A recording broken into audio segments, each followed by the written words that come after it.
najmlajši kandidat sem se v tej kampanji predvsem posvetil mladim in na terenu sem ugotovil, da mladi predvsem premalo vedo, kako pomembne so odločitve, ki se sprejemajo v Evropskem parlamentu za nas mlade, da se ne zavedajo, da lahko nekaj naredijo in da se nekako dobi en odpor do politike.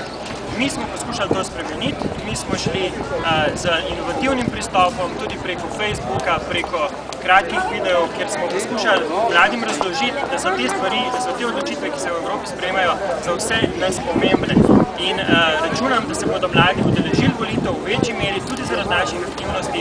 Zato še enkrat povabim vse mlade, da pridejo na volitve, ker te odločitve, ki se sprejemajo tudi v Bruslju, bodo najdalj vplivale prav na nas.